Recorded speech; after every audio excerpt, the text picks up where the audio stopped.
welcome back to our video series, Legalese Translator. My name is Heather Hui-Litwin. Joining me here in this video again, of course, is Heather Douglas. Hi, Heather. Hi. So in this video, we're going to talk about the word motion. I think you hear that a lot. You hear lawyers always go, oh, bring motions or something. And I think if you're new to the legal system, you're like, what is a motion? So I'm going to ask Heather to explain to us, finally, what a motion is. Heather? Yeah, so motion is defined in the rules, but the definition is very vague.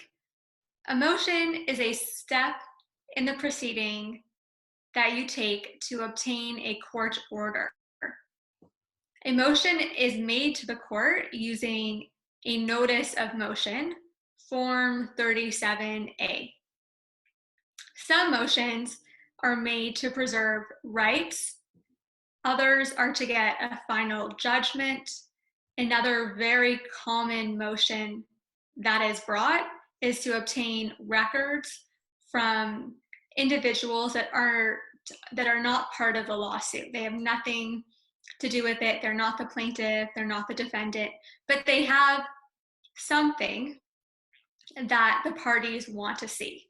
It can be medical records. It can be with the police records. Sometimes you get into a car accident, the police have records that you might want to see, and you can bring a motion. So you can bring it's a step in the proceeding to get a court order. So to get the judge or a master to order this other entity, either an individual or a corporation, to provide you with something. So is it kind of like a regular type of court hearing where you got this judge sitting there on top of a bench, and you got the person recording the you know when you watch movies, you have that person sitting and typing away. Is it something like that? So when you bring a motion, you have like this whole sort of hearing set up at the court? Sometimes. It depends on the type of motion you're bringing. For example, if the parties agree, they're consenting to something, they both want, let's say they both want a record, then the rules have exceptions to certain circumstances where you can bring the motion in writing and you can get a judge or a master or a registrar to sign off on the order. Okay, so that would be like a motion in writing. But, exactly. Right. And then you can also have like a summary judgment motion that involves way more material. It's a very important motion because although it's being brought as a step in the proceeding, it has the potential to end the case. So it's kind of a big deal.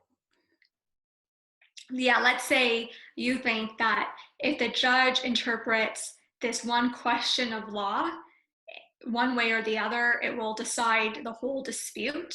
Then a party can bring a motion to the court for summary judgment and saying, hey, if you answer this one issue, then we don't need to go through all the hoops of a trial. We can just have a question of law answered. Oh, that's great. Okay, well, thanks very much for clearing that up for us, Heather.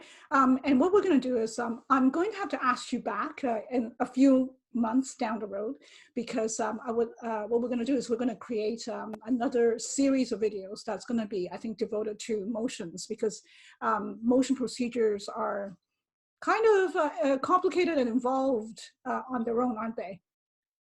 They are. I think the best way to think of a motion is just it's a step in the lawsuit that you're bringing to get a court order.